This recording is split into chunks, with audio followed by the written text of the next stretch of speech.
Olá, gente boa, meus santos e minhas santas.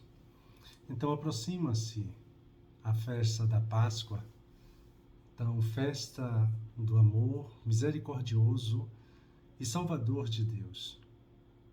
Na liturgia da palavra deste domingo, a miséria e a misericórdia se encontram. De um lado, a adúltera, de outros também nós temos Jesus. Assim como viu a miséria dos hebreus escravos no Egito, Deus vê também a miséria pecadora, da pecadora com coração também de pai. Pode condenar-nos, mas não faz. Dobra-se diante de nós e nos salva. Não quer a morte, se Deus não quer a morte do pecador, mas sim a sua volta, e a salvação. Recordemos que a lei mandava apedrejar. Jesus leva então os acusadores da mulher à reflexão e também à revisão de seu próprio comportamento. Jesus quer salvar a vida de todos, dos acusados e dos acusadores. Se não o consegue, é porque ao invés de se aproximarem dele, alguns preferem se afastar. Essa passagem evangélica, que está ausente na maioria dos manuscritos mais antigos do Evangelho de João, e em outros se encontra também no Evangelho de Lucas. De fato, ela se assemelha muito melhor ao estilo lucano, que valoriza muito a acolhida às mulheres e onde também aparecem os grandes temas, do perdão de Deus. Nos diz a música, cada um de nós compõe a sua história e cada ser em si carrega o dom de ser capaz, de ser feliz. Isso canta o Missáter na música Tocando em Frente. Cada dia que vivemos é uma página que também escrevemos no livro da nossa vida. Se nós se pararmos para ler este livro, que vem sendo escrito desde a nossa infância, encontraremos páginas que relatam alegrias, conquistas e realizações, como também encontramos páginas que relatam tristezas, derrotas e frustrações. Cada página que já escrevemos não pode mais ser apagada e deve ser respeitada, porque faz parte da nossa história, da nossa história de vida. Se por acaso nos arrependemos de ter escrito algo que hoje não concordamos que deva ser assim, não temos o poder de apagar o passado, mas temos o poder de escrever um novo capítulo, uma nova página, no hoje da nossa história e da nossa vida. Porque em busca de felicidade, em busca de afeto e de se sentir amado, amada, e principalmente nesse contexto aqui da mulher, pecadora, então a mulher cometeu adultério e foi pega em flagrante. A lei mosaica era bem rígida quanto a este pecado. Então, condenando os adúlteros à pena de morte por apedrejamento. Estranhamente, porém, os mestres da lei e os fariseus trazem a mulher adúltera a Jesus, mas não trazem também o homem adúltero. Ele teria fugido? Eles o estariam acobertando? Não sabemos. Mas o que temos no Evangelho são 3 personagens. E podemos dizer assim, os acusadores, a mulher acusada e Jesus, a quem é pedido que decida o que fazer com a mulher pecadora. Vantuan, um grande cardeal da nossa igreja, afirmou justamente assim, de que não há santos sem passado, nem pecadores sem futuro. Inúmeras pessoas que atualmente estão no caminho de Deus tiveram um passado de erros e de pecados. Da mesma forma, pessoas que atualmente julgamos perdidas numa vida de erros e de pecados, portanto sem possibilidade alguma de salvação, encontram em Deus um futuro que pode ser diferente do que tem sido suas vidas até hoje. Desde a época de Jesus até nossos dias, muita coisa mudou.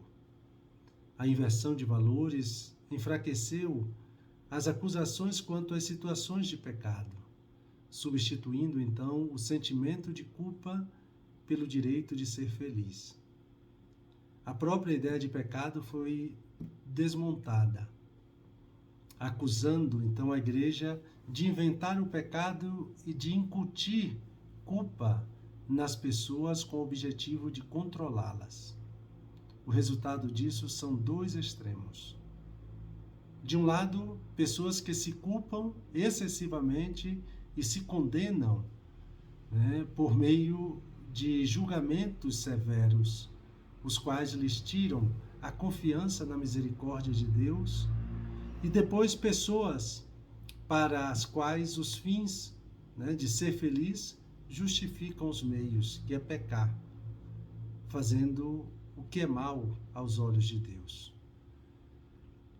E se alguém lembrar essas pessoas de que o pecado não é uma interpretação subjetiva, o que eu vejo ou não como eu erro, mas sim fazer o que é mal aos olhos de Deus, elas ouvirão de muitos: Deus quer você feliz, justificando assim suas atitudes erradas.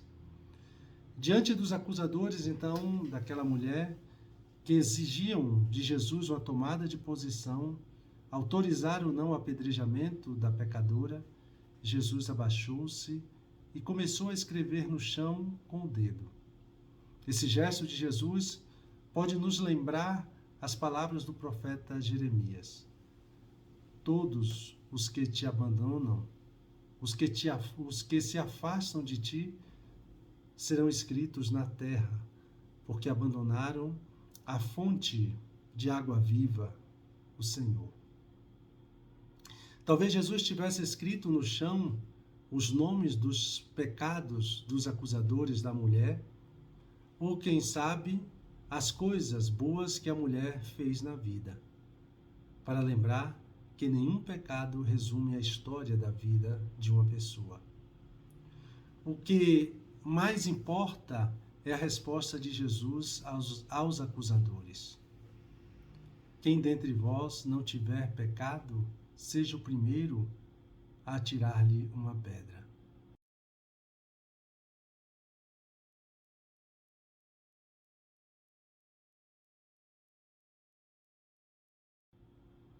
Não quem não tenha errado na vida. Não há quem não tenha escrito alguma página na sua história de vida da qual se arrependa profundamente. Não há quem. Na busca de se sentir amado, amada, de ser feliz, que não tenha machucado a si mesmo e também aos outros. Todos somos pecadores. E as pedras que porventura temos em nossas mãos para serem atiradas nos outros têm como alvo principal a nós mesmos. Os olhos que enxergam o pecado dos outros deveriam enxergar seus próprios pecados e buscar corrigi-los. O único que poderia condenar aquela mulher pecadora era Jesus, que nunca pecou. No entanto, ele disse à mulher: mulher, onde estão eles? Ninguém te condenou? E ela respondeu: ninguém, Senhor. Então Jesus lhe disse: eu também não te condeno. Podes ir, e de agora em diante não peques mais. O Pai enviou seu Filho para salvar o ser humano, não para condená-lo. Jesus veio nos ensinar a virar a página do livro da nossa vida e escrever uma nova página, um novo capítulo. Dessa vez sem o pecado, sem o erro de fazer o mal a si ou aos outros, com a desculpa de que se está buscando ser feliz. Se são muitas as pessoas que não enxergam saída para a sua situação de pecado, Jesus veio abrir a estrada no deserto e fazer correr rios na terra seca.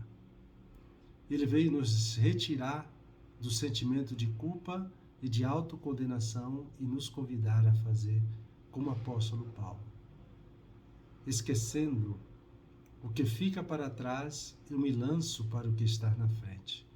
Corro direto para a meta, rumo ao prêmio que do alto Deus me chama a receber em Cristo Jesus. Todos nós somos chamados a alcançar a meta que o Pai nos propôs, a salvação em seu Filho. O maior erro não é pecar, mas não acreditar no perdão de Deus. O maior pecado não é aceitar a correção que o Espírito da Verdade está nos fazendo, em vista de não errarmos o alvo, a meta que é a salvação em Cristo Jesus.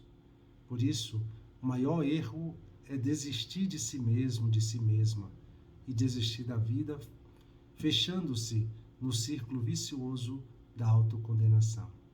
Viremos a página e comecemos a escrever um novo capítulo em nossa história de vida, libertos da culpa e também de toda condenação. E dando continuidade, então, ao nosso momento de oração, me coloco na presença do Senhor. Recolho-me imaginando a cena, aquele que ao amanhecer, no recinto do templo. Peço aquilo que quero. Conhecer no perdão quem é o Senhor. E buscando tirar proveito, contemplo as pessoas, quem são, o que fazem, o que dizem. Um santo e abençoado domingo para todos e todas.